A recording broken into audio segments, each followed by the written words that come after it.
Fala, meus queridos e amados, tudo bem com vocês? Mais um novo cast, um podcast da Igreja Novo, trazendo pessoas, referência na nossa nação, vasos de barro que carregam um tesouro dentro, e onde nós trazemos essas pessoas para transbordarem esse tesouro para vocês que nos assistem. Hoje, mais uma novidade. Tô aqui com o meu quarto zagueiro. Ô glória, ô Jesus maravilhoso, eu dou glória todo dia. Se apresenta, por favor, meu querido. Para quem não me conhece, eu me chamo Léo, sou líder do Teens, sou atacante da Igreja Novo. Não, ele é zagueiro, meu. Ele é zagueiro. Não vem com atacante, não. Todo mundo quer ser atacante. Não tem essa, não. Bom, e eu, como sempre, Daniel Maranhão, como vocês já conhecem. E hoje nós estamos aqui com um pastor que tem uma história impactante, testemunho fortíssimo. Ele já veio aqui na Igreja Novo, né, pastor, uma vez, e está retornando aqui para trazer uma palavra para a gente, e a gente aproveitou, tá com ele aqui, pedimos encarecidamente para ele gravar um podcast com a gente, para contar todo o testemunho e tudo aquilo que Deus está fazendo com a vida dele. Ele é o pastor sênior da comunidade Família Viva, lá em Brusque, Santa Catarina. Mano, nosso podcast está ficando internacional, velho. Já pegamos Brasília, Rio de Janeiro, Santa Catarina, ó, tá voando, tá voando. Ele é também terapeuta familiar, tem muita coisa para falar aqui com a gente hoje. Casado com a Jaqueline, pastora Jaqueline, e pai do Ariel e da Raíssa. Com vocês, pastor Alessandro Viana. Opa! Então, primeiro de tudo, Daniel, Léo, obrigado pela oportunidade de estar aqui no Novo Cast, né? Já conheci o projeto através do pastor Margarido, das redes sociais, e estar aqui para mim é um prazer, uma honra. Amém, pastor. Né? E a minha oração é que Deus possa repercutir o Novo Cast, não só no Sul, no Brasil, mas em todo o planeta Terra. Amém, amém. Obrigado, a honra é toda nossa, pastor, de verdade. Mas, pastor, começando pelo começo, como a gente sempre, sendo redundante, mas é uma realidade, como a gente sempre começa nos nossos Novocasts, o podcast é uma forma de comunicação que mais cresce hoje em dia. Sim. Não somente as ovelhas lá de Brusque, como as ovelhas aqui de Rio Claro, mas outras pessoas também que nem são ovelhas sequer, mas caíram de paraquedas aqui nesse podcast, seja pelo YouTube ou seja pelo Spotify, e não conhecem o senhor. Então, por favor, quem é o pastor Alessandro Viana? Então vamos lá, quem é o pastor Alessandro? Primeiro de tudo, pai, esposo, amigo, alguém que foi chamado por Deus, capacitado, que eu não me sinto capacitado. Na verdade, antes de ser pastor, meu sonho era ser cantor. Uau! Mas que com essa voz eu ia morrer de fome. Né? Então, além de pastor, eu tenho atuado na área, sou terapeuta familiar. Claro que a gente usa isso aí também como uma ferramenta para alcançar as pessoas. E hoje a gente tem, além de pastoreado a igreja, viajado toda essa nação, sou escritor, tenho alguns livros escritos, especialmente nessa área da qual eu tenho me especializado e me apaixonado, que é a área da saúde emocional, a gestão das emoções. Maravilha. Pastor, e assim, como terapeuta familiar, e acredito que como pastor, uma grande parte dos seus atendimentos são em relação a isso. Qual que é o maior problema, ou maior dificuldade que o senhor recebe hoje em dia?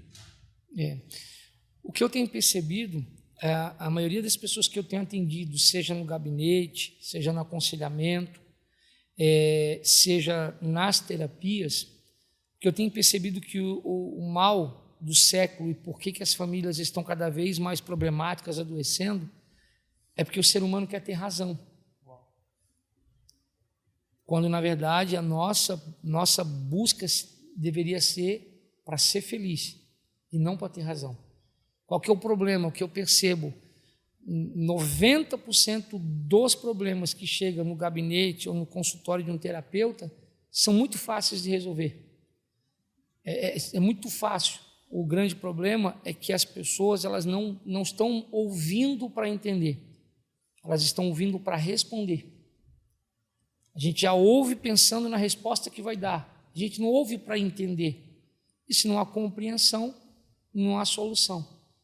Então, a maioria das pessoas hoje vem de lares disfuncionais, né? E essa disfuncionalidade cada vez mais vai aumentando, até dentro do contexto evangélico da igreja, porque cada dia que passa as mulheres são multifunções, tem que ajudar a trabalhar fora, e isso acaba gerando essa disfuncionalidade na família.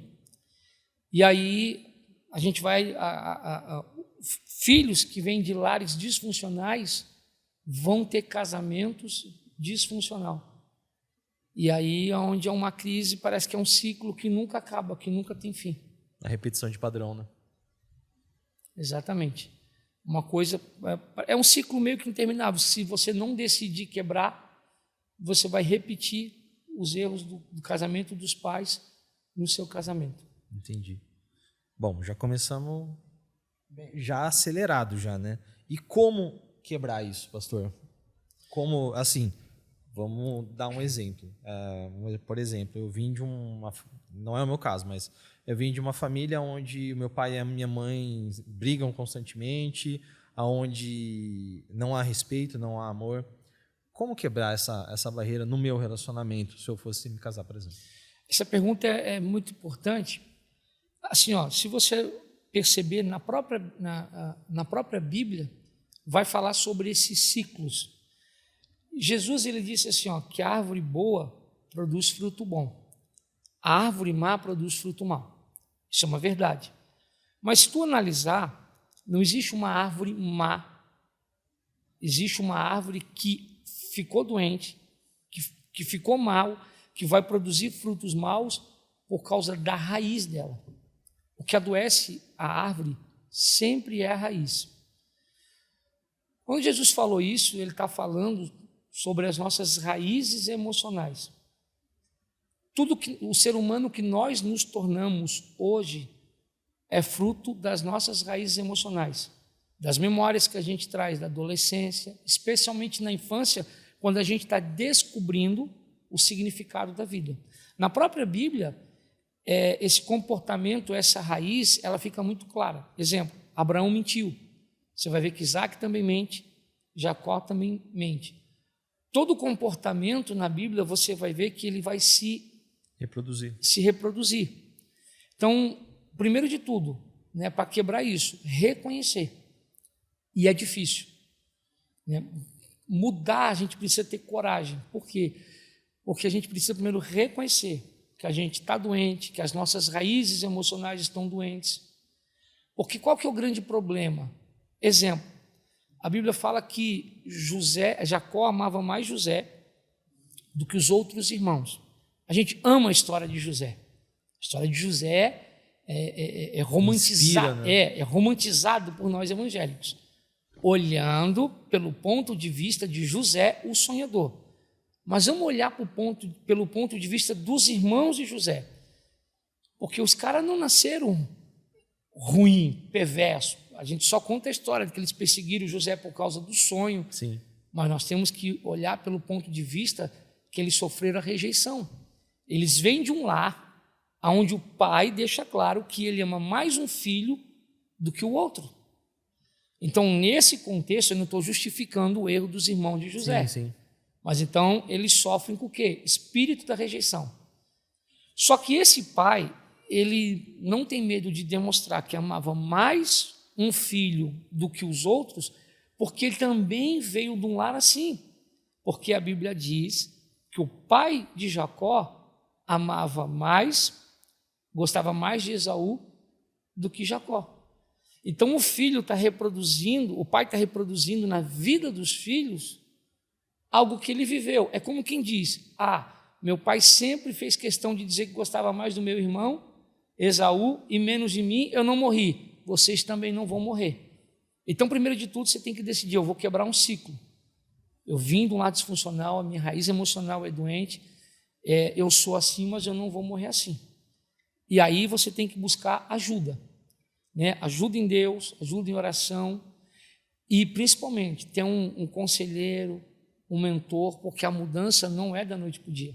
É um processo. É um processo, né? A própria conversão não é da noite para o dia. E o problema é que a gente pensa, aceitei Jesus, agora eu vou virar bonzinho. Não vai. Até tomar a primeira fechada de carro. Exatamente. Né? Até acontecer alguma coisa nesse sentido. E nós vemos assim que Satanás ele tem bombardeado, né, por todos os lados, né, na verdade, a família. Né? Justamente eu acho que para atingir esse ponto, né, pastor? Porque a família foi algo que Deus criou. Né? Essa aliança de proteção onde há a bênção dele, né? Então acredito que acho que nunca fomos tão bombardeados, seja pela mídia, seja através de redes sociais ou de pessoas que se tornaram influenciadores, mas que influenciam por um mal, né? E aí acaba sobrando tudo para o senhor, acaba entrando tudo para o seu gabinete, né? Exatamente. Meu Deus do céu, é complicado. Né? Muito complicado, né? Isso sobre quebrar, né?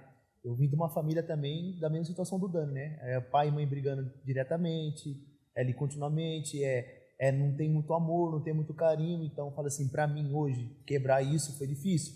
Hoje eu chego num ponto que eu sei lidar, né? Entre a razão e a paz, eu prefiro a minha paz. Mas foi difícil para mim poder chegar até aqui. Você já estava até comentando com o Dani. É difícil, né? Porque a gente não espera, a gente não quer que isso dê continuidade na nossa geração. Só que como o pastor falou, para a gente romper, para a gente quebrar esse ciclo, é mais difícil ainda, porque leva tempo, leva ali constância, né? E infelizmente a nossa geração hoje é uma geração muito inconstante, não somente na palavra, mas em tudo, né? Hoje a gente começa algo e não termina. Aí a gente quer começar outra coisa, só que a gente nem terminou aquilo e a gente vai largando. Então, para romper, acredito que para a nossa geração hoje em dia romper é mais difícil, mas não é impossível, né? É persistência e acreditar ali que vai romper e vai dar certo. Né? Eu acho bacana, porque o Léo ele foi levantado esse ano como líder do Teens, né? Aqui da Igreja Novo. E foi bacana que eu lembrei agora que você falou, né? Que vocês fizeram tipo uma roda assim e perguntou quais. Conta aí pra gente como foi isso. Deus ele deu uma estratégia para mim, né? Eu estava meio que perdido e fui ali em oração e falei, Deus, o que o Senhor quer desse Teens essa semana?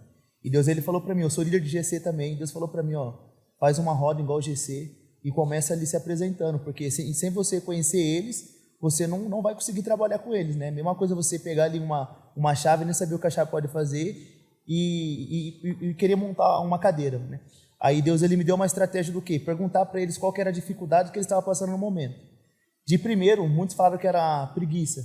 Eu tenho preguiça disso, preguiça daquilo. Eu tenho preguiça disso na escola, tudo bem. Quando chegou em mim, eu falei, peraí, eu tenho que abrir, né? Vai partir de mim. Falei, eu tenho problema com meus pais. Meus pais, eles não têm uma relação muito boa. Isso muitas das vezes deixei afetar eu. Rapaz, eu falei isso, uma bomba. Todo mundo. Aí começaram a chorar, eu também tenho. Meu pai é isso, meu pai é aquilo. Foi ali que eu falei, peraí, eu tenho que trabalhar com eles. Né? Não que eu vou tomar o lugar dos pais, mas eu vou ter que ser ali a pessoa que vai estar do lado para apoiar, para puxar a orelha. Porque, infelizmente, é como eu falo, eu não tive um pai para isso. Eu tenho meu pai tudo, mas infelizmente, quando eu precisei, meu pai ele não estava junto. Quem fez o papel de pai foi meu irmão. Então é o que eu falo, eu estava até comentando com a Bruna, que é minha namorada. Falei para ela, Bruna, a gente vai ter que ser um pai e mamãe pro Teens, a gente vai ter que ser um pai e mamãe para eles agora. Porque se a gente não agora ajudar eles a quebrar isso, futuramente essa não vai ser a geração que Jesus quer. Que a palavra diz que é a geração eleita, né? Então se a gente não colocar agora um ponto agora, não jogar sal agora na fonte, não vai dar certo. Então, o pastor falando agora deu um estralo aqui na minha mente. Tem que começar a trabalhar mais sobre isso, né? Sobre querer quebrar, ajudar eles a quebrar esse mal que vem de família em família. Pastor, acredito que isso é recorrente em todas as igrejas. Em todo mundo, não é só na igreja. Uhum. Na verdade, eu sou fruto de um lar assim. Eu vim de um lar de pais separados. Meu avô tinha muitas amantes. Meu pai seguiu mesma história, o mesmo padrão. Eu antes mesmo de me converter, né? Uhum. Eu disse para mim mesmo, o que a minha mãe sofreu, não vou fazer uma mulher sofrer. Foi a primeira coisa que eu coloquei no meu coração. Sofri muito porque o meu pai era meu herói e eu tinha muita dificuldade de relacionamento com a minha mãe. Meus pais brigavam 24 horas por dia. Então eu me senti na obrigação de cuidar da minha mãe, que estava com um problema emocional, mas uma mãe que eu tinha problema. Minha mãe até hoje ela tem dificuldade, ela nunca ouviu, ela perdeu o pai muito cedo. Então, muitas vezes eu dizia, mãe, te amo, e não tinha uma resposta, nem eu também. Só que depois que eu comecei a estudar sobre a gestão emocional, ela não pode dar aquilo que ela não teve, eu não estou justificando. Alguém vai ter que quebrar esse ciclo. Uhum. Eu decidi quebrar. Então, eu vim desse lá. Qual que é o problema? O problema é que o ser humano é uma máquina de significado. Na infância, a gente vai descobrindo o significado da vida. As primeiras palavras, os primeiros sons, o significado da vida. Então, o nosso contexto familiar, o nosso contexto social é gerado pelas memórias da nossa infância. Na adolescência, ela já começa a estar bem estabelecida. E o problema é que nós, seres humanos, a gente usa o coração da maneira errada. Salomão diz em Provérbios que sobre tudo que se deve guardar, ou seja, sobre tudo que se tem valor, guarda o coração, porque dele procede a fonte da vida. O que é fonte? O lugar onde nasce, onde surge, é o start da vida. Sim. A gente usa o nosso coração como recipiente, um lugar que a gente vai guardando coisas, especialmente nós homens. A gente vai guardando. A gente tem o costume de não falar o que sente, vai guardando, vai guardando. Nosso coração não foi feito para guardar como depósito.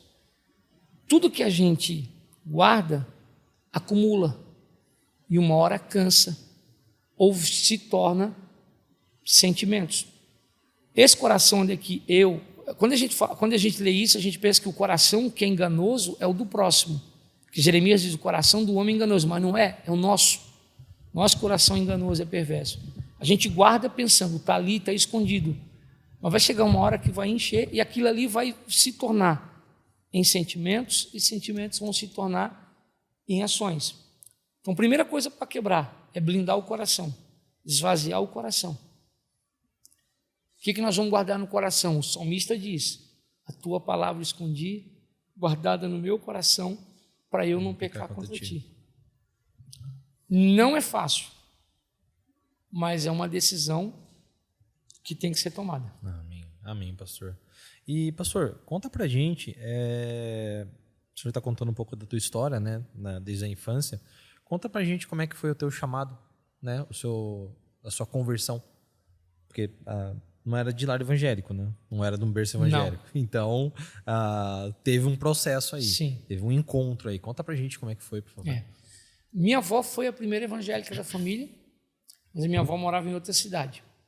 Eu zombava muito da minha avó era daquelas igrejas... Era aquela do coque? Do coque. Ah, mano, essa mulher do coque tá em todo o podcast. Eu queria ter uma avó desse jeito. Não, e assim, a minha avó era aquele tipo de velhinha que todo dia tinha gente lá pedindo oração. Meu Deus. Sabe? Sei. Então, e eu ria muito dela, porque ela tinha um coque, quando tirava o coque, o cabelão, eu zombava, né? Coisa de moleque, eu era criança. E eu conheci Jesus através de um amigo. Eu amava muito desenho, gostava muito de desenhar e jogar futebol, mas não é o meu chamado. eu só jogava porque eu era o dono do time ou o dono da bola. Entendi. Sabe? Não vai jogar? Tá bom, vai embora. Não, joga aí. Exato. Então eu era sempre escolhido por causa disso.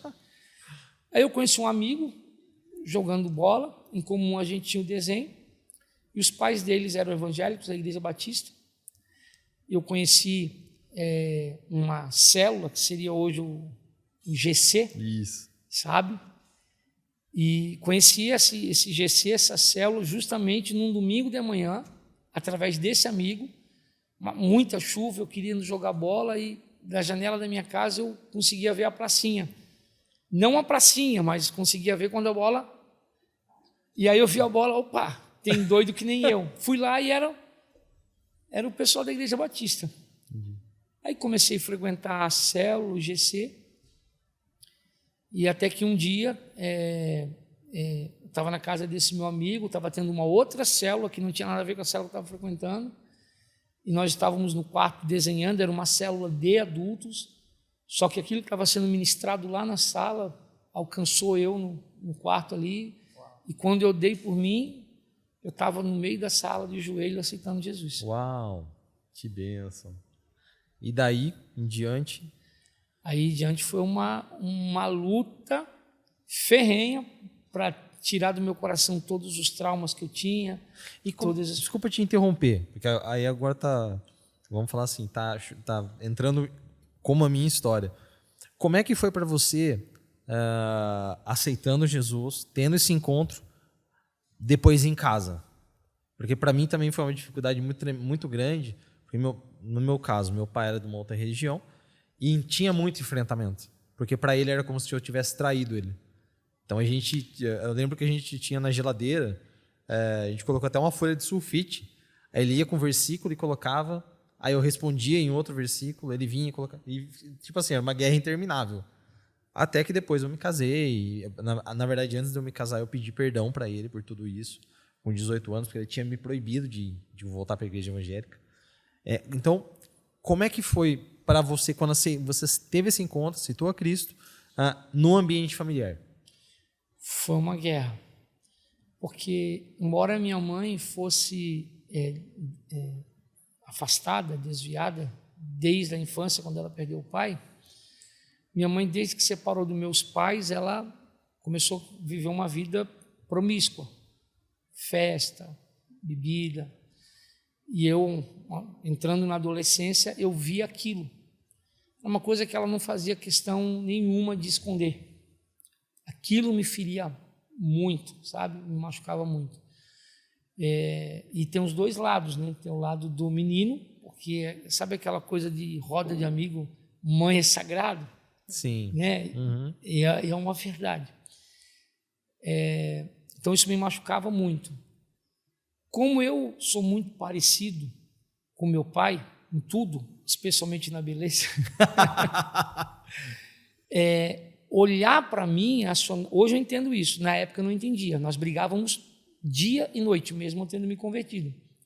Hoje eu entendo que o problema dela comigo é porque, como eu sou parecido com meu pai em tudo, entonação da voz, fisicamente, olhar para mim acionava gatilho. Entendi. De alguém que fez mal a ela, que traiu ela, que enganou ela. Então, muitas vezes ela falava palavras que nem cabe falar aqui, que eu não valia o que ela fazia no banheiro, por exemplo, uma coisa que ela falava sempre na frente dos meus amigos. Meu Deus. Sabe? Então, aí eu era agressivo na resposta, uma forma de se blindar, se defender daquela... Blindar as suas emoções mesmo. Então, eu chegava da igreja, porque nessa época a gente passou muita fome, muita dificuldade. Meu pai tinha lanchonete, meu pai tinha uma condição boa, mas quando ele largou minha mãe... Quantos anos você tinha quando se separaram? 10 anos. Meu Deus. 10 anos. Então, a gente saiu de uma situação, de uma condição econômica muito boa, uma situação de miséria mesmo. De ter sempre energia cortada, de passar fome. É engraçado assim, todo mundo vai no espeto corrido e se acaba na carne. Eu, por exemplo, até hoje eu tenho dificuldade, eu não consigo comer se não tiver arroz. E é engraçado que hoje eu já descobri, estou tentando me libertar, por quê? Porque nessa época, quando tinha comida, era arroz. Quando tinha? Quando tinha. Meu Deus. Então, para mim, o arroz é muito importante. Memória, aquela coisa toda. Sim. Então, muitas vezes, eu não tinha dinheiro para o ônibus, então eu ia a pé para a igreja, eu morava no Estreito, em Florianópolis. Florianópolis é uma ilha. Uhum. Então eu caminhava, atravessava a ponte, que na época só tinha uma ponte, era muito perigoso à noite para voltar, onde ficavam os drogados, os viciados. Sim. Então eu caminhava 55 minutos para ir e 55 minutos para voltar, a pé. E eu não contava para ninguém, muitas vezes com fome, chegava em casa, perguntava cadê a comida e, não, se tiver, tá aí na panela, te vira. Então foi muito difícil. Hoje a minha mãe serve a Deus, Meu pai serve a Deus, meu Glória a irmão Deus. é líder também dos teens da igreja dele, serve a Que Deus. bênção. Mas foi uma guerra. Eu tentei, depois da minha convenção, suicídio 3 vezes. Depois da conversão. Depois da convenção. Aliás, a minha mãe, ela foi para a igreja por causa da minha tentativa de suicídio. Meu Deus. Na terceira tentativa, eu entrei num banheiro de casa, tirei a tampa do forro e amarrei uma corda para me enforcar no vaso sanitário. Medi a corda, botei no pescoço, pulei. Quando eu pulei, e é interessante assim que eu me lembro como se fosse exatamente agora. Antes de botar a corda no pescoço, eu enrolei no braço para ver se ia dar. A corda machucou todo o meu braço. Quando eu pulei do vaso sanitário, a corda veio que nem um elástico para baixo. Aí eu encurtei mais um pouco, pulei, a corda desceu de novo. Meu Na Deus. terceira tentativa, quando eu fui dançar pela terceira tentativa, o Espírito Santo falou assim, ó, livrei 2 vezes, a terceira tu vai conseguir. Aí eu chorei muito, fui para minha cama, aquela noite eu orei a noite toda, só que eu esqueci a corda. Nossa. Aí a minha sua mãe viu. acordou no outro dia e ela foi desesperada para a igreja. Foi lá conversar com o pastor e ali a minha vida começou, de fato, eu comecei a passar pelo processo de cura. Porque minha mãe nunca disse eu te amo, minha mãe me maltratava, só que ver e saber o jeito que ela chegou na igreja, com medo de me perder, mostrou que ela me amava. Onde eu comecei a entender, ela não vai dar algo que ela não teve, mas ela sente. Então tem muitos pais que não falam eu te amo, mas eles amam. Não é porque ela não expressa que ela não sente isso, não. E para gente que é adolescente, quando aceita Jesus na adolescência, é mais difícil, né, os pais aceitar. Eu fiz 18 anos, aceitei Jesus e eu vi totalmente a minha casa mudar. Minha mãe era sempre amiga, até hoje ela é minha amigona, minha mãe, mas antes ela era muito mais, ela me apoiava em tudo. Depois que eu falei, não mãe, eu vou parar com isso porque eu vou seguir outra vida, aí começou. Aí era, igual o pastor falou, era palavras que nem cabe falar, maltratava muito, sabe? Não digo de bater, mas com umas palavras. É um gatilho, essa que o pastor falou um gatilho, eu estava até aqui refletindo e é verdade, né? Minha mãe, ela fala que eu pareço meu pai. A diferença entre eu e meu pai é que meu pai é magro, eu sou mais gordinho que ele. E ela fala, toda vez que ela briga com ele, ela olha para mim e ela fala, você é a cara do seu pai, você é igual ao seu pai, você não muda nada. Né? E essa é da comparação, né? Muitas vezes as pessoas elas se bloqueiam porque ela está se comparando com o outro, né? Então, algo que sempre acontece, um exemplo, eu brigo com o Dani, vou lá e desconto na Gra. Por quê? Eu olho para a Gra e lembro do Dani. Então, eu vou lá e vou falar, ô Gra, é isso. Então, a gente acaba esquecendo e acaba machucando. Quando eu me converti, eu pensei muitas das vezes voltar para a vida errada que eu tinha. Porque eu não tinha apoio da minha mãe. A mãe, eu vou para a igreja. Vai fazer o que na igreja? Mora lá, fica lá já. Até hoje ainda assim, mas hoje ela diminuiu. Hoje ela vem, graças a Deus ela vem, ela está passando por um tratado de Deus. Então, assim, pra gente que é, né? Igual hoje eu estava consolidando um liderado meu que ele mandou mensagem para mim, mesma coisa. Olha, eu não vou conseguir mais por causa da minha casa. Minha mãe está assim, meu pai está assim. E é nessa hora que a gente tenta, né, abandonar, só que é essa hora que a gente tem que se firmar mais, porque a gente tem que ser o pilar da casa, né? Quando o meu irmão se converteu, eu era igual pastor. Eu era um Paulo da vida. Zoava o meu irmão. Eu zoava o meu irmão dia e noite. Ele vinha falar de igreja para mim, eu já... sai para lá, rapaz. Deus está comigo, não preciso virar crente. Até o dia que o Espírito Santo me incomodou, né? Falou, hoje eu te dou a última oportunidade. Só que eu tinha brigado com o meu irmão, eu falei, não vou ligar para ele agora, né? Orgulho, a razão. Não acabei não ligando para ele. Fui sair para beber com os amigos. Depois de um tempo, me bateu um desânimo, sabe? Aquele negócio chato. Foi onde eu conheci uns amigos que tinham uma célula também. Através da célula a gente começou a ir para um monte. E dali em diante minha vida totalmente mudou, né? Não somente a minha vida pessoal, mas a minha vida dentro da minha casa, né? Porque quando a gente se converte é igual roda de amigo. Você vai fazer isso aí? Você é crente, mano. Você vai zoar? Você não pode mais. Então, pra gente que é adolescente é difícil, mas é igual eu disse no começo, não é impossível, né? A gente tem que manter firme com Deus, porque é o que eu falava ontem no GC, né? A gente quer, muitas das vezes, a gente quer se perguntar por que a pessoa não está na igreja, só que a gente não se dá o exemplo, né? Sim. Muitas das vezes eu fui chorar dormindo ali, vendo meu pai e minha mãe brigar. Deus, por que os dois não estão na igreja e tal? Deus fala para mim, mas seu exemplo, como que está dentro da sua casa?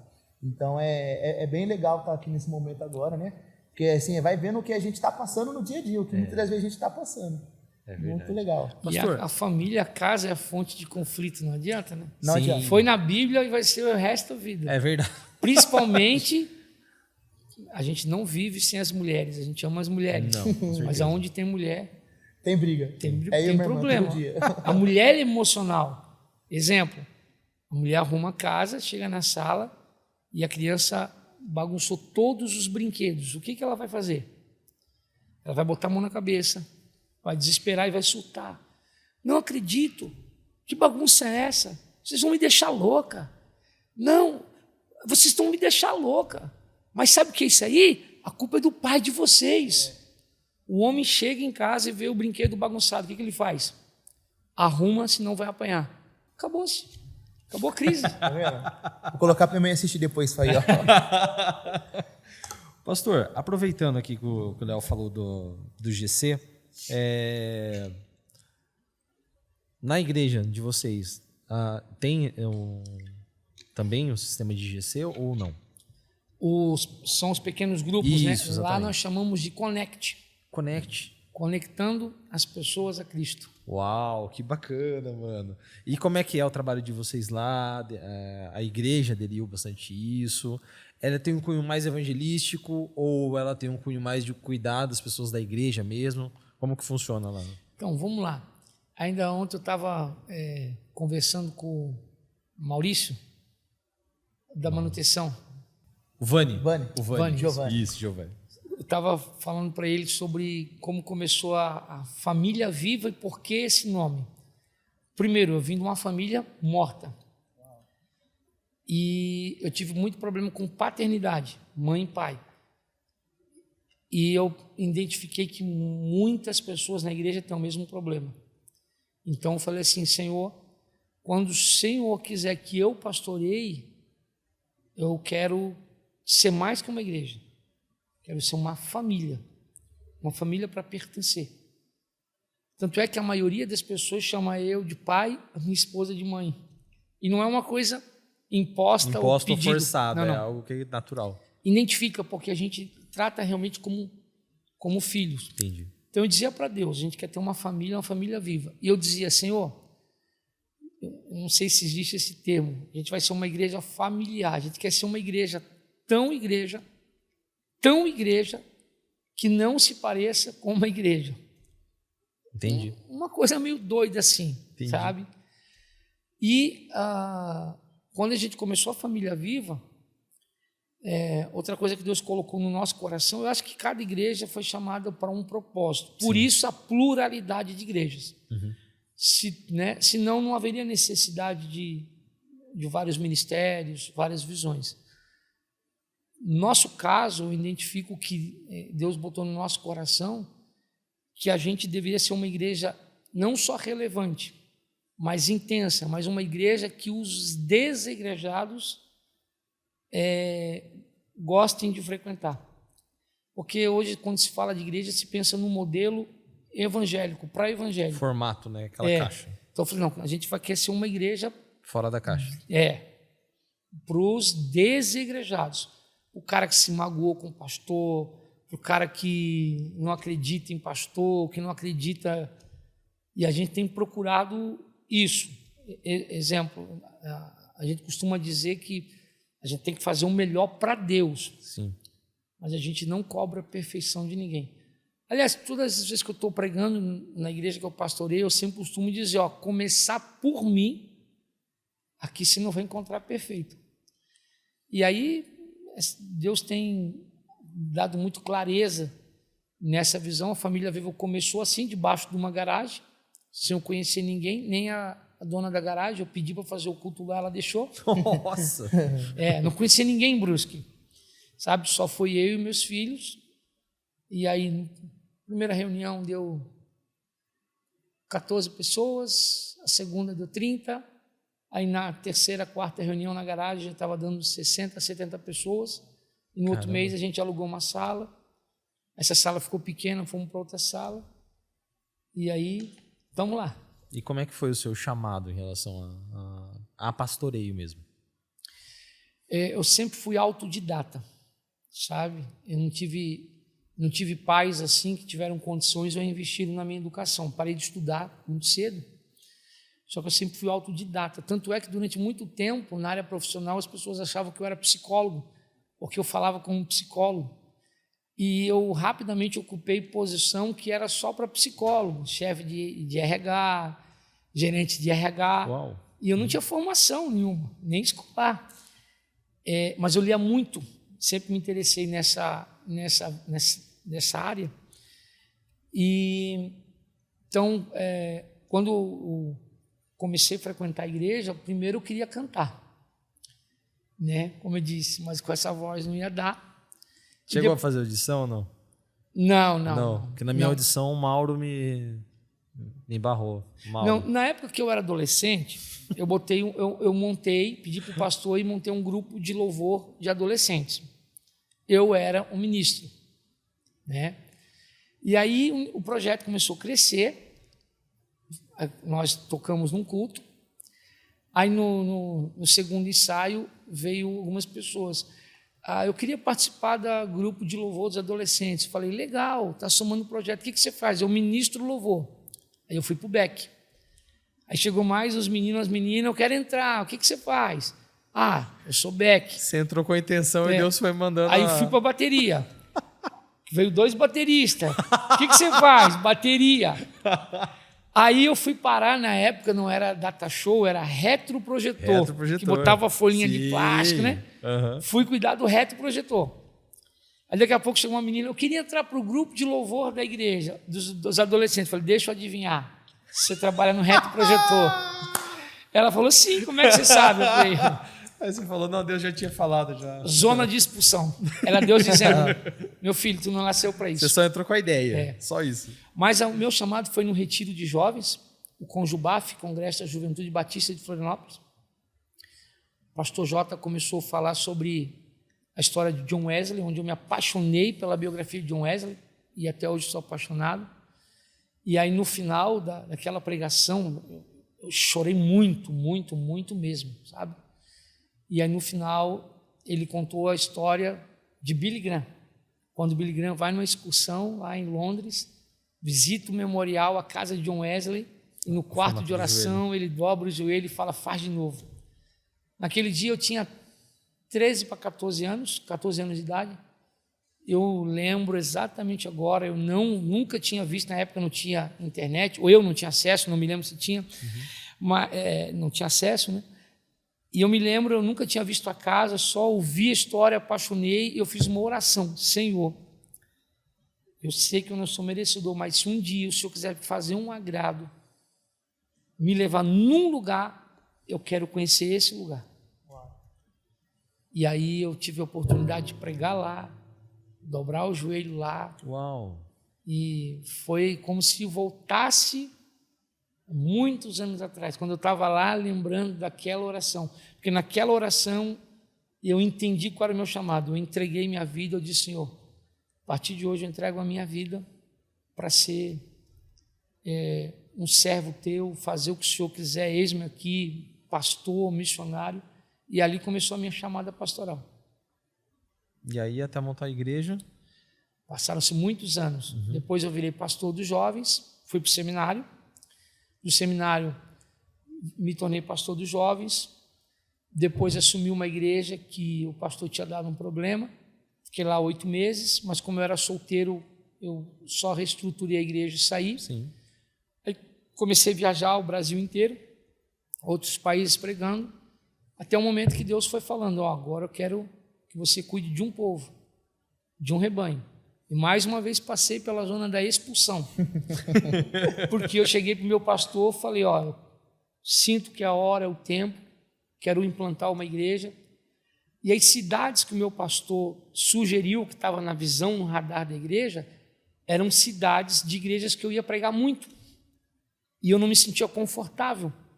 Um exemplo, vem pregar aqui constantemente. Vou abrir uma igreja aqui. Na cidade. Eu dizia, poxa, você, querendo ou não, você faz. Tudo bem, a ovelha está consolidada, mas você faz amizade, é estranho. Sim. Aí eu falei, cidade tal, não. Outra cidade, não. Não, eu quero ir numa cidade que eu não conheça ninguém. Aí o pastor falou, qual? Falei, Brusque eu não conheço ninguém. Não, mas Brusque está fora do radar. Tá, mas o senhor me abençoa? Eu te abençoo, mas aí você vai sem o nome, sem nada. É por você. Aí o que eu entendi.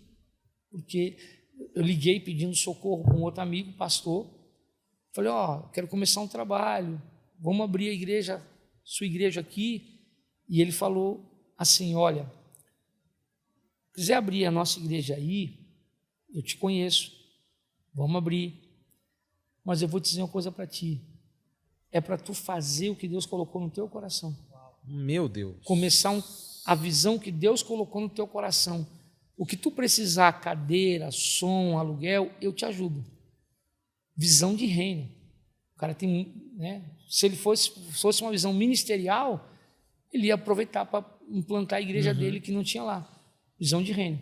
Eu tomei posse daquela palavra, eu falei, então agora é hora de começar a família viva. Meu Deus. Quantos anos já passou na igreja? 8 anos. 8 anos. Estamos indo para o 9º ano, agora em maio. Inclusive, o pastor João Margarida vai pregar no aniversário da igreja. Pastor João é benção, pastor João é benção. E pastor, bom, como o senhor falou, tem o trabalho de GCs lá, mas eu queria perguntar outra coisa. O senhor tem alguma formação em relação à psicologia mesmo, ou é de trabalho de campo mesmo? É só trabalho de campo e, como eu disse, eu sou autodidata. Entendi. Eu leio muito, né? Leio muito sobre psicologia. A gente fez o curso de terapeuta familiar, mas não é algo mais técnico, né? Entendi. Então, o que a gente conhece da psicologia é lendo, é estudando. Entendi. Até porque a gente procura muito conciliar. Nada contra a psicologia. A psicologia, eu acredito que é uma ferramenta, algo que que a igreja pode e deve usar para ajudar as pessoas. Mas a psicologia, todas essas outras ciências, elas vão encontrar a causa. Mas a cura é só Jesus. Nossa, interessante. Essa frase foi interessante. Pode ver, um psiquiatra, ele não tem a cura para a depressão, ele controla. Enquanto você está tomando o remédio, o surto, a ansiedade, a depressão está controlada. Parou de tomar, ela se manifesta. Eles são só uma anestesia, né? Por um tempo. Exatamente, um paliativo. Então, a gente, lá na igreja e no nosso projeto da Clínica da Alma, quando a pessoa fala, eu estou tomando remédio para depressão, para ansiedade, a gente fala, continue tomando, até Jesus te curar. Ou algumas pessoas a gente identifica que é necessário passar por um psicólogo, por um psiquiatra, a gente encaminha, né? Tem alguns psicólogos que são evangélicos, que fazem um trabalho junto com a gente, mas a gente sempre diz, lá você vai encontrar um paliativo, mas só Jesus pode curar. É isso que eu ia perguntar, como é que funciona a clínica? É a Clínica da Alma e a Promen? Oficina da Alma. Oficina da Alma. Como é que funciona lá na igreja? Então, a gente, na verdade, o projeto da Clínica da Alma surgiu a partir de uma série de ministrações que a gente fez sobre a alma. Eu comecei a analisar que muitas pessoas na igreja eram bem intencionadas naquilo que faziam, mas não conseguiam uma firmeza espiritual, sabe? Exemplo, gente que sempre caía no adultério, na prostituição, na fornicação, na bebida, na droga. Por muito tempo eu dizia, isso é falta de vergonha na cara. O cara não se converte, aquela coisa toda, o cara não se converte. E aí depois eu comecei a estudar sobre a raiz emocional, raízes emocionais doentes, e aí a gente começou a tratar isso daí. Dessa série de ministrações foi assim algo surreal. Antes da primeira ministração, o Espírito Santo falou assim, prepara uma equipe, porque eu vou mexer em áreas, muita coisa que está oculta. Na primeira ministração, na metade da ministração, tinha gente que puxava o cabelo, gritava, chorava, saía correndo, por causa da cura das emoções. E aí a gente decidiu, nós vamos fazer, então, dessa série de ministrações, um livro, que foi o nosso primeiro livro escrito juntos, eu tenho vários sozinho, esposa também, Segredos do Coração. E a partir do livro Segredos do Coração, a gente começou a Clínica Dalma, para tratar, para curar os traumas e as feridas do passado, ou seja, trazer saúde emocional. Porque a gente é composto de corpo, alma e espírito. Por muito tempo, a gente só tratou o espírito, buscando na igreja. As pessoas começaram a geração saúde, cuidar do corpo, né? Só que estava faltando o quê? Cuidar da alma. As emoções, né? Nós somos um ser tricotômico. Então a gente precisa cuidar do corpo, da alma e do espírito. Aí a Clínica da Alma surgiu com esse propósito. E aí a gente percebeu que os homens sofrem mais de depressão que as mulheres, que os homens guardam. E aí a gente começou a oficina, porque se nós criássemos clínica, o homem não ia. Então a gente botou algo mais másculo, oficina. Homem sendo homem, né? homem Quer sendo guardar homem. tudo para ele, mas é uma flor. É mais complicado, porque a mulher ela tem mais a facilidade de se abrir, de se expor mais, né, para uma outra mulher, né? O homem já é mais reservado. Talvez por isso que a gente vê até algo que umas 2 semanas atrás, né, que foi o Femininas, que aqui eu tenho Femininas aqui na igreja, né, que a mulherada domina aqui. Mano, outro Femininas, nossa, lotado. E aí ao mesmo... Não, minto. Tava tendo na mesa, que era um retiro só para mulheres. E, nossa, Espírito Santo dominando lá, assim, mexendo em tudo, mulherada, fogo puro. E aí fizemos um culto de homens na igreja novo de Peúna. E, foi 30 homens. E, nossa, o pastor João mas deu umas cajadadas nervosas, assim, falando, tá vendo? É por isso, ó. Se a gente faz um na mesa para homem, ninguém vai. E aí ele bateu justamente nisso, né? O quanto o homem tem que se colocar como o sacerdote e buscar, né? Não somente a mulher, né? Por isso que hoje, nas famílias, e até na igreja, né? Os papéis se invertem tanto, né? E isso é algo que a clínica e a oficina rebatem tanto. E aí a gente tem a oficina de casais também. Uau, que bacana! Daí dentro desse propósito, criamos a oficina de casais. A gente trabalha também em cima disso, de resgatar o sacerdócio, a hombridade. A gente está vivendo uma geração de homens, de adultos infantilizados. Isso aí a gente vê bastante aqui na igreja, né? Da gente até comenta assim no particular, porque a gente vê hoje pessoas, homens, que têm idade já de um homem, 30, 32 anos, com a mente ainda de criança. Com a mente de criança. Uma reclamação constante que eu ouço da mulherada. Meu marido não me dá atenção, meu marido fica jogando Free Fire.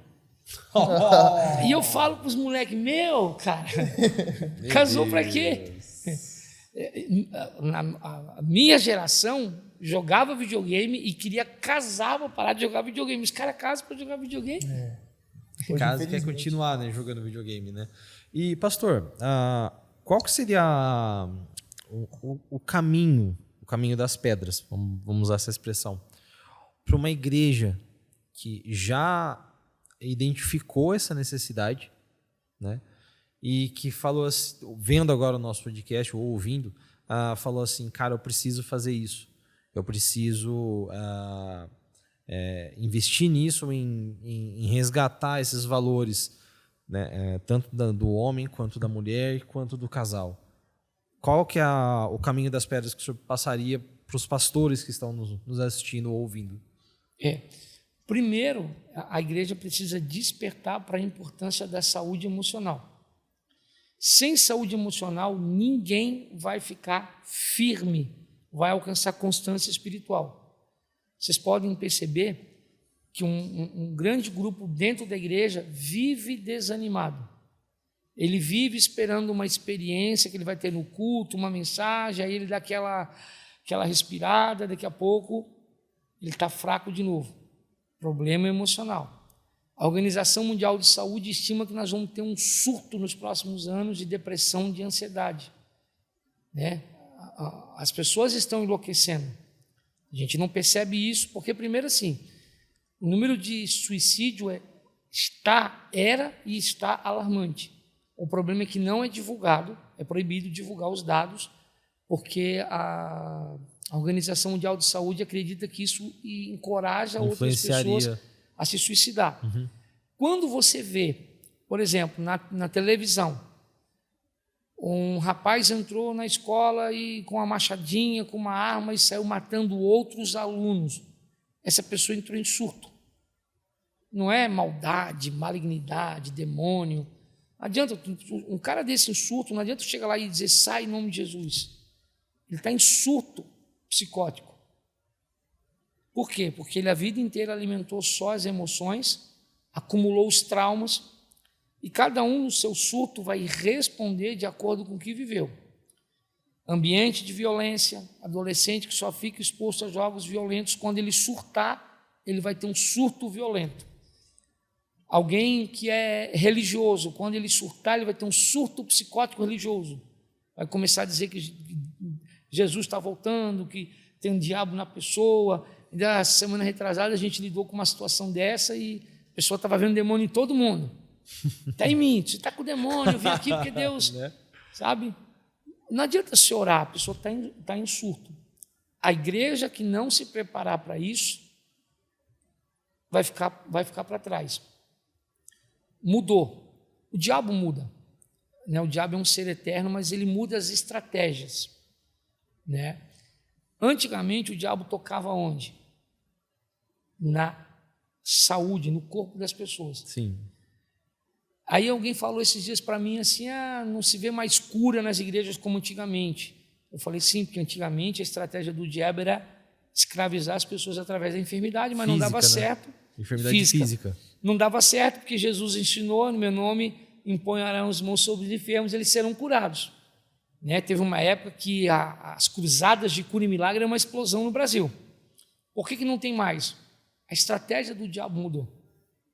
O diabo agora está tocando na emoção, adoecendo a pessoa nas suas emoções. E aí, a depressão é uma doença, mas que em determinado momento abre janelas para o demônio agir e a pessoa cometeu o extremo do suicídio. E isso é mais comum do que a gente pensa. Está no nosso lado direito, esquerdo, no vizinho da frente, no vizinho de trás. Eu lembro uma vez que acho que o pastor Neil Barreto, do Rio de Janeiro, ele, ouvindo uma pregação dele, uma frase que nunca mais esqueci, falou, o suicídio não é o grito de uma pessoa falando eu quero morrer, e sim o grito de uma pessoa que não tem vida dizendo eu quero viver.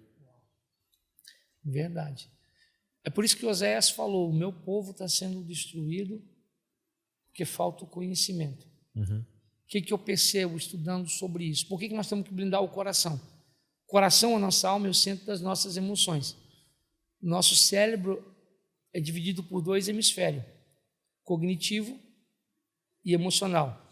Emocional foi feito só para sentir, cognitivo para aprender, para descobrir. O problema é que a gente alimenta, quando eu falo a gente no geral, alimenta muito pouco o cognitivo. As novas gerações estão lendo cada vez menos. É só você perguntar em qualquer ambiente com 1000 pessoas, quem aqui leu esse ano um livro? Você vai se assustar com o número de pessoas que conseguiram ler um livro. A gente vive uma geração que tem alimentado só as emoções. Qual que é o problema? Se eu não jogo no meu cérebro conhecimento, porque o cognitivo ele quer, ele precisa, ele foi criado por Deus para isso, para aprender, para saber. Por isso que o povo está sendo destruído porque falta conhecimento. Só alimenta o emocional. Série, filme, é emocional. Reels. É o celular. Passando no story. 24 horas por dia, e isso aqui, não estou falando mal, eu tenho Instagram, gosto, tento ser blogueiro, né? Sempre falo para o pessoal me seguir, mas qual que é o problema? Porque sim, a gente abre, a gente começa a ver os stories. O history é só os melhores momentos da vida da pessoa. Sim. Sabe, a pessoa não coloca chorando, não coloca Boleto batendo na Não, porta. Nem fala. Só coloca, quando ela coloca lá, é um churrasco, é o cruzeiro, é a viagem. Sim. Só que, veja bem, eu abro o teu story e nem todo dia tu está vivendo aquilo. Nem todo dia você está vivendo aquilo. Só que eu estou vendo todo dia os melhores momentos de alguém. Aí o meu emocional começa a fazer uma comparação. Poxa, todo mundo está na praia, Que vida todo que mundo você comendo tem, né? picanha e eu estou aqui no fundo dessa cama. É onde a pessoa começa a ficar ansiosa, avaliar que a vida dos outros é sempre melhor do que a dele, alimentando o emocional. Então, o que acontece? O meu emocional não foi feito para saber, ele foi feito para sentir. O meu cognitivo não foi feito para sentir, foi feito para saber. Vai chegar um momento que, para não morrer de fome, se é assim que eu posso dizer, o cognitivo vai entender que sentir é normal, onde eu começo a agir por sentimento. Onde eu começo a agir, por exemplo, quer saber de uma coisa? Eu sei que eu estou endividado, mas eu vou parcelar 10 vezes no cartão, a vida é uma vez só se vive uma vez. Por quê? Porque tu começa a entender que sentir é o correto. É o caminho, né? Exatamente. E é onde tu começa a agir por sentimento. Não, eu vou dar uma chance, eu sei que já traiu 10 vezes, que não vale nada, mas eu vou dar uma chance. A pessoa começa a agir por sentimento, se não guiado pelo Espírito, pela palavra. E isso é um caminho autodestrutivo. Então, a igreja precisa se preparar para isso urgentemente.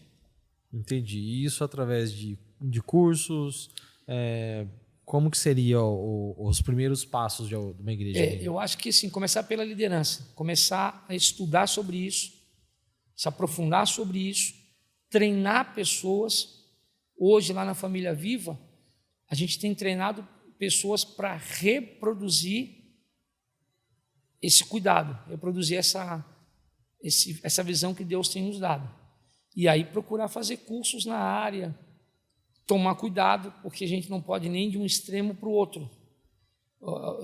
Algumas igrejas cometem um erro, daí ele quer fazer um curso tal lá, com o psicólogo tal, com o coach tal, e aí vai de um extremo para o outro. Tudo que nós fazemos na Família Viva, tudo é pautado pelos princípios da palavra. Sim. Entendi.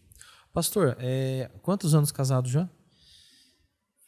Meu Deus, se a minha esposa ver isso, ela vai me matar. Eu vou editar depois disso. 21 anos. 21 Fizemos anos agora. aí. Semana passada. Eu fiz um cruzeiro para comemorar os 21 anos. Estava brincando, amor, só para ver se... Só para dar um suspense aqui. Só para dar um suspense, dona Jaqueline. Fique em paz. 21 anos. Que bom. A gente estava conversando em off em relação ao testemunho dos seus filhos, né? Tanto da Raíssa quanto do Ariel. Por favor, conta pra gente como foi o testemunho do Ariel. O testemunho do Ariel foi muito impactante, porque nessa época eu era autodidata, eu fui trabalhar como gerente, antes de casar, gerente de produção comercial da RBS TV, que é a repetidora da Globo. RBS TV, legal. Minha esposa trabalhava no Banco do Brasil. Nós largamos, abandonamos a nossa carreira por um chamado. Uau.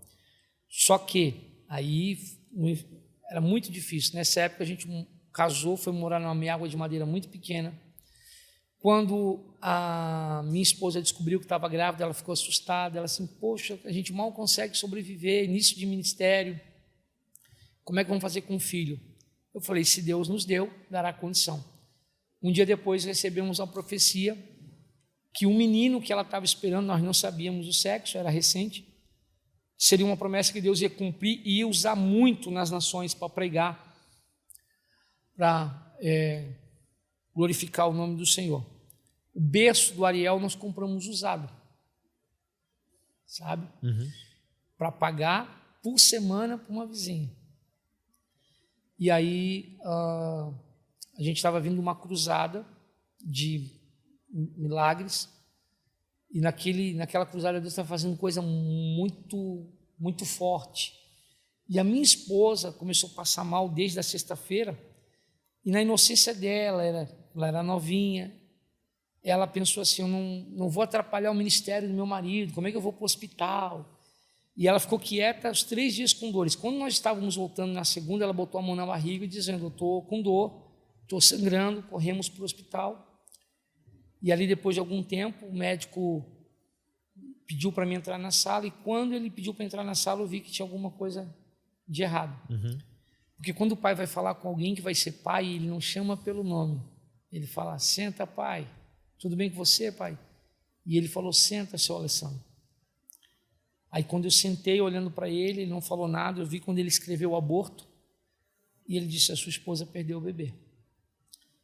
Imediatamente, a minha esposa começou a gritar quando viu isso, ela estava na maca.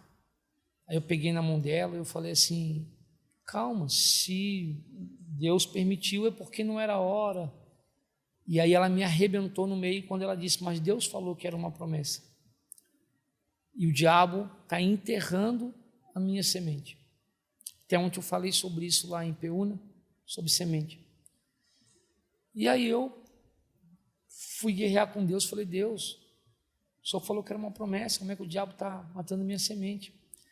Ela ficou uma semana de cama, o médico falou, olha, você já sangrou bastante, já expeliu bastante, o resto, não precisa fazer curretragem, vai expelir naturalmente o teu organismo.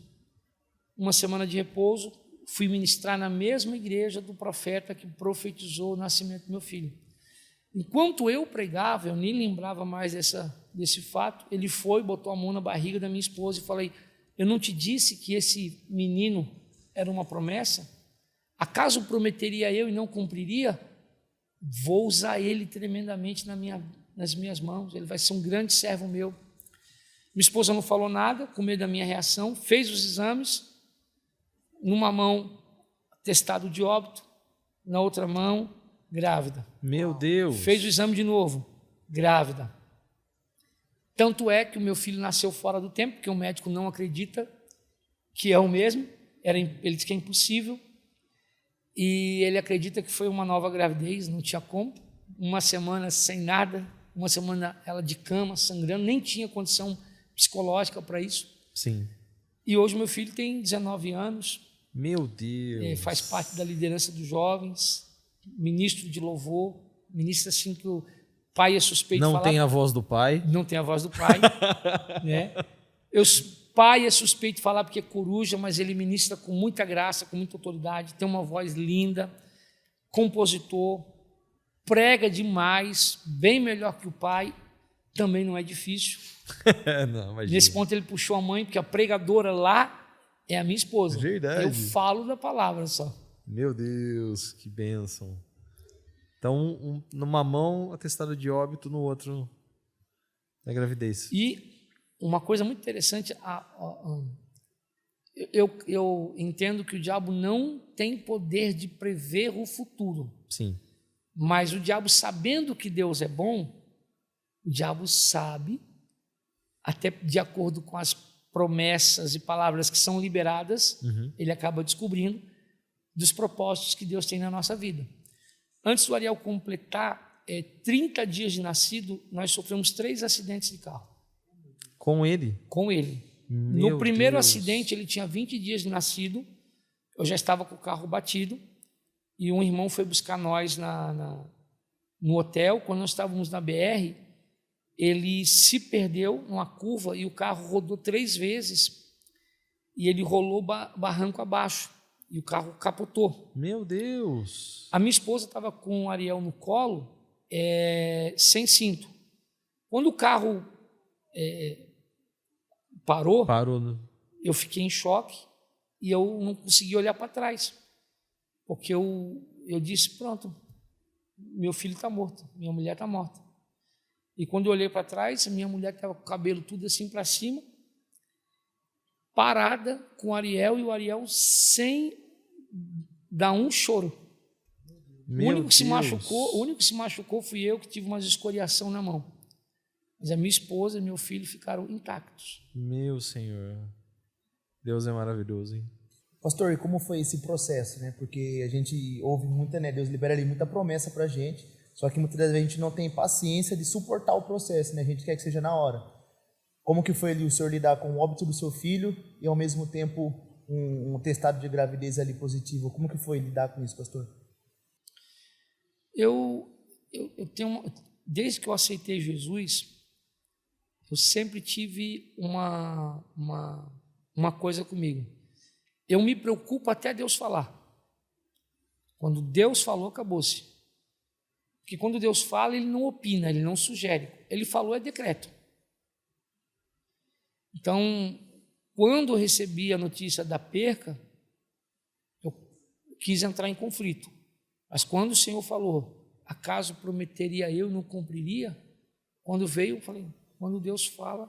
A gente acaba se esquecendo, né? Foi a mesma coisa quando Deus pediu o meu trabalho e mandou eu sair e procurar um novo, né? Deus, ele fez a mesma coisa, eu cheguei lá, um rapaz falou que não ia alugar, e eu entrei no meio da rua, coloquei o capacete e falei, não, Deus, falei bem assim com ele, o senhor tá doidão, o senhor pediu para mim sair, com tudo que eu tenho para fazer, e agora o senhor vai deixar eu na mão? Eu no culto, o pastor João me pegou e falou para mim, acaso eu sou homem para mentir, ou filho do homem para se arrepender? Demorou um pouco, né? Deus, ele trabalhou comigo no meu confiar, porque muitas das vezes Deus, ele libera a palavra, só que a gente não está pronto para confiar, a verdade é essa, né? A gente quer tanta promessa que a gente acaba esquecendo o processo.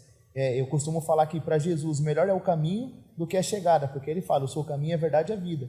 E muitas das vezes eu me perdi no caminho, né? Muitas vezes eu me perdi ali até na promessa, deixei subir para a cabeça, fui egoísta comigo mesmo, com Deus, e eu vi que ali foi um trabalhar de Deus para mim acalmar e ver que ele está na situação, né? Agora imagina um pai e uma mãe ouvir isso, né? Um óbito, algo que tanto espera. Acho que toda mãe, todo pai tem um sonho de ter um filho, e quando é gerado isso, vai lá e vem a óbito, né? Então é para a gente ver que a gente tem que confiar e acreditar no processo, por mais doloroso que seja, né?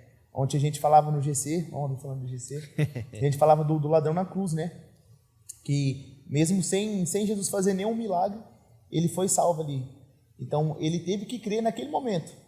Aquele único momento ele tinha que crer. Jesus não fez nada, Jesus estava ali quieto, né? A multidão que uma hora estava pedindo, estava vendo, né? Ele fazer um milagre, estava vendo as maravilhas, estava vendo, ali gritando, crucifique. E aquele ladrão, sem mesmo não ver nada dele ali, a gente nem sabe quem é esse ladrão, né? O pastor João brincando que era o Dimas, mas a gente nem sabe que era esse ladrão, e mesmo assim, sem Jesus fazer nada, ele creu e foi salvo, ao contrário de Judas, né? Que caminhou com Jesus e traiu e não teve a salvação. Então, assim, eu vejo que nesse, né? Agora eu, Léo falando, muitas das vezes Deus, ele vai colocar a gente em circunstâncias para a gente confiar no processo, não é nem para a gente confiar na promessa, na palavra que foi liberada. Claro que a palavra, ela é o alicerce para a gente, mas é para a gente confiar no processo, porque muitas das vezes a gente quer largar o processo, quer pular a etapa do processo, né? Sim. Que a gente quer ir direto para a promessa, mas sem o processo, a promessa não chega. Principalmente essa geração fast food, né? Meu Deus do céu. Que é tudo para ontem.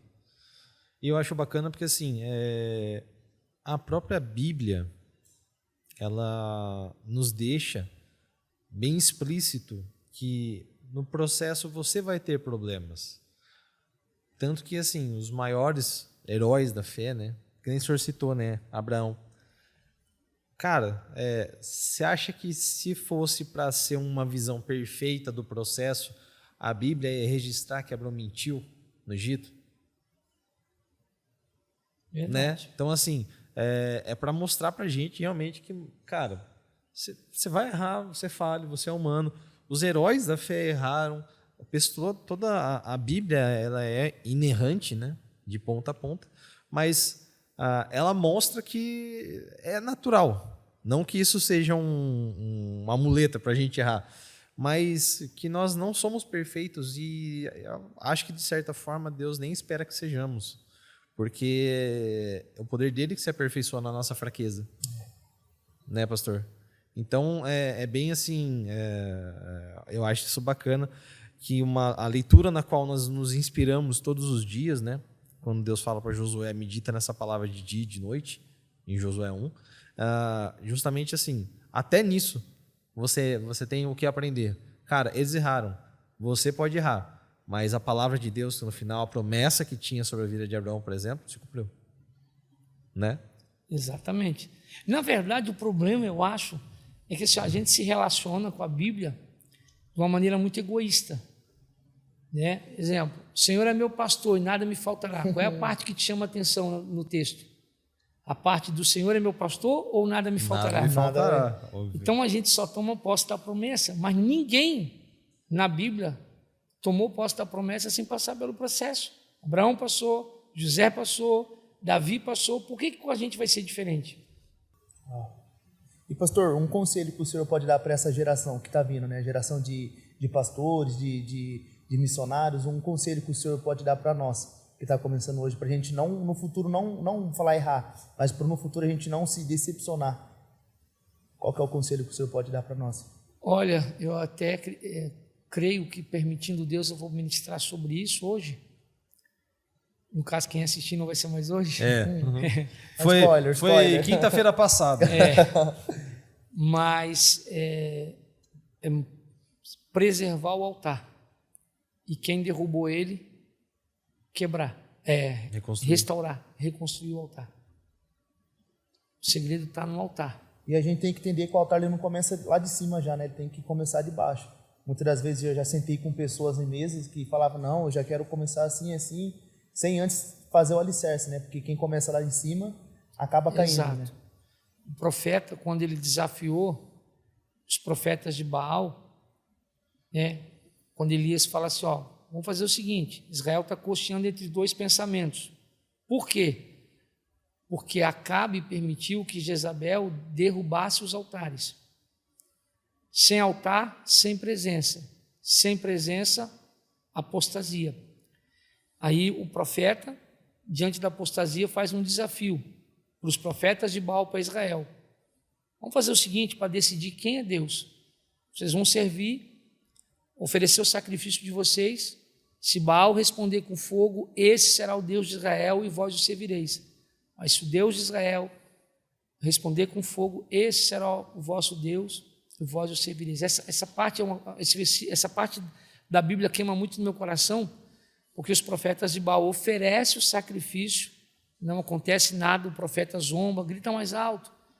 Quando chega a hora do profeta Elias oferecer, o texto vai dizer que antes de oferecer, ele restaura o altar que foi quebrado. No texto está assim, e reconstruindo o altar. O problema da nossa geração é que a nossa geração quer ministério, quer holofote, quer status, quer bênção, quer promessa, quer milagre, sem primeiro restaurar o altar. Uau. E é por isso que, infelizmente, muitos acabam aí, né? Se desviando do caminho do Senhor, né? Porque não quer ter ali um alicerce, não quer restaurar o altar, né? Falei, Dani, agora é contigo, meu varão. Por isso que né, Levítico vai dizer, o fogo arderá continuamente no altar e não se apagará. Por que o fogo não pode apagar? Que a gente tem que manter e preservar o altar. Um altar, onde é oferecido sacrifício, apagado, com o tempo ele vai virar o quê? Um lugar para acumular lixo, barata, escorpião, aranha, vai ficar um lugar úmido, frio, sujo. Nossa vida é assim. Muitos hoje quer manter isso com fogo estranho, né? Falava ontem também sobre o fogo estranho, né? Esse fogo estranho que é esse que o povo hoje acha que Deus está aceitando, né? Esse fogo estranho, uma hora Deus ele vai fazer apagar. Eu acho que até na Bíblia tem uma passagem que fala sobre o fogo estranho, não vou lembrar onde está, mas a gente tem que refletir ali, a nossa geração tem que refletir muito ali. Às vezes a gente acha que Deus está com a gente, mas felizmente Deus já nos deixou, ou a gente nem estava com Deus, né? A gente está no fogo estranho. É que eu falo, né? Eu costumo falar que a nossa geração é a geração que veio e quer fazer. Muitas das vezes veio pastor de fora pregar na igreja e botava as mãos ali, orava e derrubava ali, e via pessoas que não tinham nem autoridade, não tinha nem presença, não carregava nada, era um fogo estranho e vinha e queria fazer a mesma coisa em nós, só que a gente sabe quem é, né? Um dos perigos tem um versículo na Bíblia que eu costumo dizer que é um dos mais terríveis da Bíblia, que é quando Dalila cortou o cabelo de Sansão, e aí ela fala para Sansão, né? Levante, os filisteus estão vindo. Aí ele fala, certamente me levantarei e novamente os derrotarei. E aí o versículo fala, porém Sansão não sabia que o Espírito do Senhor já não estava mais sobre ele. Cara, a presença do Espírito já tinha ido embora, mas ele não tinha se dado conta. E hoje em dia, eu não lembro em qual podcast que eu assisti isso também, que um cara falou, ele falou assim, hoje em dia, talvez, se o Espírito Santo se retirasse das igrejas, muitas igrejas nem iam sentir falta, porque o Espírito Santo já não está lá faz tempo. Eu sei que a gente procura ser ético, mas em alguns lugares é assim. Sim. Em alguns lugares só tem técnica, só tem tecnologia, só tem luz. mas não tem mais a presença por causa do altar. Eu também gosto muito dessa passagem de Sansão, e uma vez eu preguei para um café de pastores sobre isso. Sansão deixou de ser ungido para se tornar um palhaço.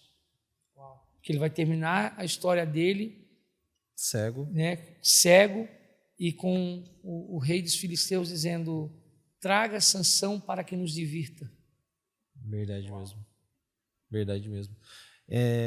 Aí você vê a importância de manter o foco, né, no chamado e no propósito que Deus colocou para a sua vida, né? Porque todos nós temos a grande comissão, todos nós temos o chamado de Deus, mas cada um tem um chamado específico. E aí agora vai a minha pergunta para o senhor: como descobrir esse chamado e como se manter fiel a ele? É interessante porque hoje virou moda, todo jovem quer descobrir qual é o seu propósito, qual é o seu chamado. Minha experiência pessoal, eu acredito o seguinte: há casos que Deus vai mostrar e falar muito nítido, e há casos que a gente só vai descobrir caminhando com Ele. Para muitas pessoas, Ele vai mostrar esse propósito, esse chamado, em etapas. Talvez porque muitos não estejam preparados, ou a questão da ansiedade, ou de pular o processo. Mas, primeiro de tudo, é continuar servindo na igreja, que é o primeiro, acredito que é o nosso primeiro chamado, o nosso primeiro propósito. Sendo fiel, não somente a Deus, mas à liderança, caminhando debaixo da visão. Deus nunca vai te colocar num lugar e te dar uma visão ou um chamado que não compactue com aquele lugar. Com aquele lugar, a geografia que você está pertencendo. Se não bate, alguma coisa está errada. Ou você está no lugar errado, alguma coisa está errada. E aí eu acredito que dentro dessa perspectiva, Deus vai começar a mostrar, vai começar o chamado vai começar a queimar. E eu sempre costumo dizer: o que é de Deus não traz dúvida. Então, se há uma dúvida ainda, será que esse é meu chamado? Então, talvez não seja. Não que um chamado não gere dúvida, mas se existe muita dúvida, então não é. Porque quando eu entendi o meu chamado para pastorear, para cuidar de vidas, foi muito forte. Eu não tive problema nenhum em abrir mão de carreira, porque como eu disse, eu só preciso de uma palavra. Se Deus falou vai, eu vou. Eu não estou dizendo que eu tenho a fé como a de Pedro, mas eu também não preciso ver o chão. Se eu estivesse no barco e ele dissesse vai, pula, eu pulava. Agora, se ele não falar, aí eu não pulo, não. Eu lembro que quando eu abri, tem uma empresa de marketing digital, e eu tinha acabado de ficar desempregado. E depois, logo eu fiquei desempregado, demitido sem motivo algum, né? Aí, quando eu fiquei desempregado, no dia seguinte eu fui para o encontro com Deus, para servir no encontro. Servi o encontro inteiro, não teve palavra. Eu perguntando para Deus, agora eu preciso de uma direção, agora eu preciso de alguma coisa. E no domingo, quando a gente retornou, eu nem estava no culto, porque a gente ficou no culto das 6. Aí eu estava muito cansado, falei para minha esposa: vamos embora. A gente já cultuou o Senhor, vamos embora. Mas a minha filha ficou no culto das 8. Ela chegou em casa e falou para mim, o pastor falou uma palavra lá que eu acho que é para você. Aí, no dia seguinte, o irmão também, muito querido, o Cláudio, ligou para mim e falou: o Varão, você assistiu o culto ontem? Foi para você aquela palavra. Aí eu fui assistir na live. E foi a hora que eu coloquei no ponto, nem joguei um ponto aleatório, era naquela palavra. Onde Deus está falando: olha, o pastor falou, né? Você está passando por uma tempestade e você não está entendendo ela porque foi Deus quem te colocou nela. Para que você entenda que você não... O seu lugar não é como empregado, mas como empresário. E Ele está mandando falar para você: coloca o pé que eu já estou colocando o chão. A partir daí a empresa nasceu. A partir daí a empresa nasceu. E assim, essa palavra, na hora eu falei: bom, não tenho nada, eu só tenho a palavra. Então quem tem a palavra tem tudo. Vamos embora. Montamos, começamos a trabalhar, mas no processo teve muitos dias ruins. Muitos dias onde não tinha o suficiente, não tinha... não o suficiente, mas não tinha alguma... Vamos falar assim, conta chegando, boleto chegando, você não tem como pagar. E a única coisa que me fortaleceu foi essa palavra. Coloca o pé que eu estou colocando no chão. Então eu falava assim, Deus, o Senhor mandou. E o Senhor vai fazer. Não vou falar que assim, temos vivido 1000 maravilhas, mas essa palavra sustenta. Porque realmente, quem tem uma palavra tem tudo, né? E acredito que contigo. É que assim, ó, quando a gente conta essa parte dos nossos processos, quem assiste de maneira romântica, poética. Não, tinha palavra, mas o processo dói do mesmo jeito. E há duas maneiras de Deus mostrar o chamado. Ou ele vai queimar e você vai entender, ou se você não entender, ele vai te colocar na zona de expulsão. É o que tu passou, né? Sabe? Uhum. Porque assim, olha uma coisa que interessante que você falou. Do nada eu fiquei desempregado. Não foi do nada. Porque se talvez Deus dissesse, não, você não vai ser empregado, você vai ser empresário. Você, amém, glória a Deus, eu acredito, mas talvez tu estaria lá ainda trabalhando. Exatamente. Deus entende assim, já que ele não entendeu, não pegou, deixa eu jogar ele na zona de expulsão aqui, porque aí só tem a palavra. É verdade. E uma coisa que eu lembrei agora, há uma frase que me marcou muito sobre essa questão de promessa e processo. A gente tem a promessa, mas quando a gente alcança a promessa, todos vão olhar para a sua promessa, mas você só vai falar do seu processo. Só. Porque a hora que ele nossa, que empresa consolidada. Bom, que barbearia da hora que você tem, mano. Nossa, cadeira nova, ar-condicionado e tal. Você vai falar, irmão, vai para chegar até aqui. Atravessou o mar de fogo. Então, é isso que é a beleza da coisa, que nem você falou. Cara, Deus quer mais o caminho, porque Ele é o caminho. E essa é uma realidade, porque quando você alcança a promessa, você vai ser um porta-voz para explicar o processo.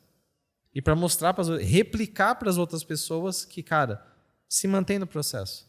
Porque assim você vai conseguir chegar na promessa. Exatamente. E a história do nosso processo vai fortalecer quem está passando pelo processo. Nossa, quantas histórias de processo. Que agora vem na minha mente, né? A Bíblia mesmo já fala, né? Irmãos, não fiquem preocupados porque vocês estão passando agora, outras pessoas estão passando. E a gente vê isso no nosso dia a dia, a gente na igreja. Às vezes a gente senta para conversar com o irmão. Dani, estou passando por isso. Eu também estou. Então a gente acaba dando risada do nosso próprio problema. Só que no decorrer, quando a gente recebe uma promessa, uma palavra, a gente muitas vezes está sendo um espelho para aqueles que ainda não receberam ou receberam e não sabem como reagir. Então é por isso que eu sempre falo, né? Quem sabe onde quer chegar não se perde no caminho. Só que a gente falar isso é fácil. Só que a gente agora sabe onde a gente quer chegar. Então a gente tem que permanecer. Para aqueles que estão chegando agora e estão recebendo a palavra, vem falar assim, o Dani chegou, o Léo chegou. O pastor Alessandro chegou, então eu vou me firmar para mim poder chegar também. Porque igual o Dani falou, né? Muitos vão falar da sua conquista, da sua promessa, daquilo que Deus prometeu, mas só você vai saber o quanto você ralou para aquilo, o quanto você passou a noite de choro. Eu mesmo, cara, nossa, tinha dia que eu queria me matar quantas vezes, porque boleto chegando, eu falava assim, só tem um jeito de me livrar desses boletos, aí eu não existi no mais, então eu vou pensar em me matar, e nunca pensei. E eu falava assim, não, mas eu não posso, porque hoje eu sou linha de frente. Imagina eu chegar para um liderado meu e falar assim, hoje eu pensei em me suicidar, hoje eu pensei em fazer isso, fazer aquilo. Então assim, Deus ele vem falando para mim, né, nos últimos dias, Timóteo, eles podem errar, você não. Então eles podem desistir, você não. Por que você não? Porque você agora vai ser espelho para eles. Num Teams, seja num Teams, abrindo um culto, no GC, numa conversa, numa mesa que você tiver, eles vão ver o que você está passando e vão falar, se o Léo conseguiu, se o Dani conseguiu, eu também vou conseguir, né? Porque o caminho é um só, ou vai, ou vai. Águas mais profundas, né? Pastor, infelizmente a gente está chegando no final, né, do nosso novo cast. Foi um prazer, né? Várias chaves aí que prazer eu vou conseguir tirar vários reels aqui vários recortes do nosso novo cast.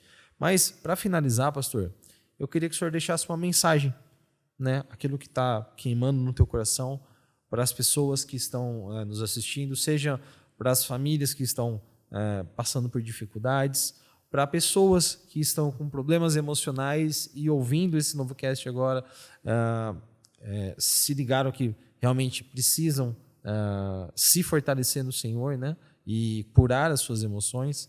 Por favor, pastor, fica à vontade para a câmera. A mensagem que eu quero deixar para cada seguidor, para cada pessoa que está acompanhando aqui o novo cast, é a mesma mensagem que Salomão nos deixou, lá em Provérbios.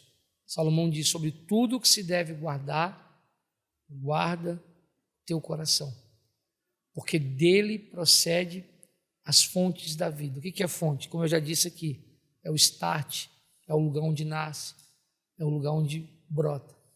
Guarda o teu coração, blinda o teu coração. Eu me lembro das palavras de Jesus, quando Jesus diz assim, quando Jesus diz: tenho-vos dito isso. É interessante que ele começa dizendo: tenho-vos dito isso. Significa o que? Algo que ele falava constantemente. E o que ele estava falando constantemente para os discípulos? No mundo vós tereis aflições, mas não perca o coração de vocês. Persevera. A vida, mesmo na caminhada com Deus, não é um mar de rosas. Você vai ter problema, você vai ter crise, mas a crise não demonstra a ausência de Deus, mas sim aquilo que você faz diante da crise. Então guarda o teu coração, blinda. O problema não é sentir. Usa o teu coração não como recipiente, mas com filtro. Filtro que vai passar para o teu coração. O problema não é sentir. Sentir, todo mundo sente. Sente a tentação, sente a raiva. Às vezes a gente sente vontade de matar alguém, bater alguém. Não é porque a gente é pastor de Deus que a gente é anjo, não. Eu já senti vontade de bater em muita gente. O problema não é sentir. O problema é você guardar esse sentimento, que se guardado vai se maximizar e vai se transformar em ação. Tá, e o que eu guardo no coração, pastor Alessandro? O salmista nos ensinou: a tua palavra escondi, guardada no meu coração, para eu não pecar contra ti. Se o teu coração estiver cheio da palavra, quando o sentimento vir para fazer morada no teu coração já vai estar cheio da palavra. Aí o desânimo vai querer entrar ali, e quando o desânimo vir querer entrar ali, ele vai estar cheio da palavra. A palavra que diz: em tudo somos mais que vencedores, tudo posso naquele que me fortalece. Eu sempre costumo dizer, nós somos chamados para profetizar, e profeta não fala aquilo que está sentindo, profeta fala aquilo que quer ver. Guarda o teu coração, que Deus vai fazer o melhor pela tua vida. Amém, amém. Pastor. Amém. Pastor, fala as redes sociais sua, da esposa, da igreja, por gentileza. Isso. Da igreja, o Instagram é @famíliaviva. Da minha esposa, vou falar bem rapidinho, @pastorajaque.viana. É porque ela está com mais de 100 mil seguidores e ela fica toda hora me zoando, né? Fica na competição.